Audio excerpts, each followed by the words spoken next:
हमारे साथ है बातचीत करने के लिए बीजेपी की सांसद फिल्म स्टार रूपा गांगुली। रूपा जी, कभी मामला आता है जो है कि ड्रग्स का मामला, अब जो है मीटू का केस आ रहा है, पायल घोष ने अनुराग कश्यप पे आरोप लगा दिए, आप संसद में प्रोटेस्ट कर रही थी गांधी की मूर्ति पर। आपको क्या लगता है क्या करना चाहिए? चुप बैठे रहना तो नहीं चाहिए ना, आवाज़ तो उठानी चाहिए। तो ऐसा महाराष्ट्र में, बॉम्बे फिल्म इंडस्ट्री में कुछ लोग इसको लेकर मजाक भी कर रहे हैं। कैसे कर सकते हैं? अगर वो आपकी बहन, आपकी बेटी होती तो उसमें कितना सच्चाई है, कितना सच्चाई नहीं है, वो केस होना चाहिए। और केस होने के बाद पुलिस को इसको इंक्वायरी होनी चाहिए, अच्छे से इंक्वायरी होनी चाहिए कि कोई अगर आरोप लगा रहा है वो उसके ऊपर सही ढंग से अगर इंक्वायरी हो तो बात नॉर्मली सेटल होगा। अगर वो गलत किए हैं, हम तो नहीं जानते अनुराग कश्यप ने कितना गलत किया है, मैं इतना सिर्फ जानती हूँ। देखो, मैं वो लड़की को भी नहीं जानती, लेकिन ये भी नहीं जानती अनुराग कश्यप जी को कौन कौन सपोर्ट कर रहा है, उनको भी मैं नहीं जानती। वो 2-4 लड़की है, उनको भी वो सपोर्ट कर रहे हैं, मैं उन लोगों को भी नहीं जानती। मेरा सवाल ये है कि किसी की बेटी के साथ, बहन के साथ अगर ऐसा घटना घटता है, अगर कोई बात उठाते हैं तो उसको सीधा केस होना चाहिए, उस पर तहकीकात होनी चाहिए। उस पर आप खामखा उसको बदनाम भी करने लग गए। पायल खुद ही कह रही हैं कि वो कल एफआईआर दर्ज कराएंगी अनुराग कश्यप के खिलाफ, और वो ये कह रही हैं कि उन्होंने अपने परिवार से कंसल्ट कर लिया है। देखो, एक लड़की को जब सामने आके बोलना पड़ता है तो बहुत हिम्मत बनानी पड़ती है। मैं किसी की मॉरल गार्डियन नहीं हूँ, फिर भी मैं कहना चाहूँगी कि अगर वो लड़की आके बात कर रही है, पायल घोष जो आके बात कर रही है, उनको ये सुनना चाहिए और अनुराग कश्यप को इस विषय को लेकर केस में पूरी तरह से मदद करनी चाहिए।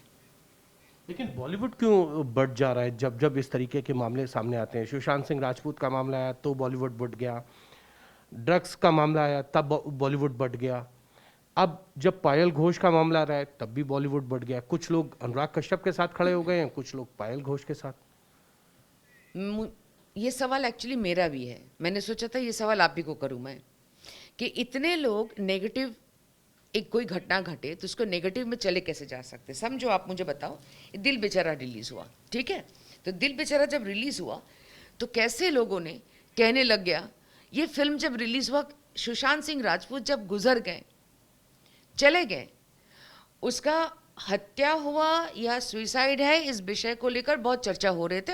हमको लगता है वो हत्या है, मुझे लगता है, मुझे रूपा गांगुली को लगता है ये मर्डर है, और लगता नहीं है, एक्चुअली मुझे यकीन है कि ये मर्डर है।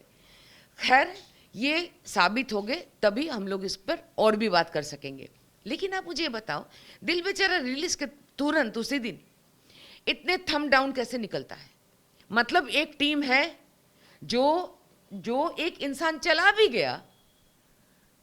गया, उसके खिलाफ खड़े हो गए, तो वो उन्हीं के खिलाफ खड़े हुए ना जो सुशांत के फॉर्म में लगे हुए हैं। ड्रग्स पे भी बढ़ गई, पायल घोष पे भी जो है पूरी बॉलीवुड तो मेरा तो ये सवाल है कि क्या किसी को कुछ जानकारी नहीं है? सब तो सब कुछ जानते हैं। तो जानकारी होने के बाद अगर बढ़ जाते हैं तो मतलब यही निकलता है कि कुछ है जो सपोर्टर्स हैं, और ये सपोर्टर्स बहुत बड़े पैमाने में हैं, बहुत बड़े ताकतवर हैं, उनके पास बहुत सारे पीयर मैकेनिज्म्स हैं, अपने बड़े बड़े टीम हैं जो हजारों ट्रेंडिंग कर सकते हैं। सुशांत सिंह राजपूत का केस जब हम लोगों ने उठाया था, it is an absolute organic के तरीके से वो बढ़ गया, कौन कहाँ से जुड़ गया किसी को पता ही नहीं था। धीरे धीरे एक दूसरे को हम जानने लगे। लेकिन बॉलीवुड में बहुत से लोग कह रहे हैं कि पायल घोष के मामले में वो इतने साल चुप क्यों थी? जब पिछले साल मीटू के केसेस आए थे सामने, तब बहुत बड़े बड़े लोगों के खिलाफ आवाज उठी थी, तब पायल घोष क्यों चुप हो गई? ये बॉलीवुड की तरफ से आवाज आ रही है आपकी। अब मुझे ये बताओ ना, कभी एक लड़की के साथ या कभी कोई भी बच्ची हो, उम्र हो, जो भी हो, उनके साथ जब बुरा हादसा होता है, कितने साल लग जाते उनको इस घटना को झेलने में, एक्सेप्ट करने में, इससे किस तरह से इसको डील किया जाए वो संभालने में सैकड़ों केसेस हैं जहाँ पे इनको बहुत तकलीफ झेलनी पड़ती है। तो आज वो सामने आई है, वो गलत है सही है सारी चीज़ साबित होनी चाहिए। बजाय साबित करने की कोशिश करना, बजाय उसको लीगली ले जाना, वहाँ के सारे फिल्म इंडस्ट्री के लोग उस पर कूद पड़े हैं कि तुम गलत बोल रही हो, झूठ बोल रही हो। आपको लगता है कि बॉलीवुड में सुधार की जरूरत है, कोई कानून लाना चाहिए? बहुत ज़्यादा सुधार की ज़रूरत है। सबसे पहले मुझे ये तो बॉलीवुड शब्द ही अच्छा नहीं लगता। ये क्या, फिल्म इंडस्ट्री के अंदर कानून होना ये चाहिए। एक क्या हॉलीवुड के फॉलो, कहाँ अंग्रेज चले गए, कहाँ हम स्वाधीन हो गए, अभी भी पीछे पीछे फिल्म इंडस्ट्री के लिए कानून लाना चाहिए। पूछ की तरह। हाँ, क्या बॉलीवुड है? नहीं, बॉलीवुड ही कहना नहीं चाहिए, मुझे ये नाम ही पसंद नहीं है। ये टॉलीवुड पसंद ही नहीं है नाम ऐसे। फिल्म इंडस्ट्री महाराष्ट्र के जो यहाँ पे हो रहा है, सारी चीज़ को खुलासा होना ज़रूरी है।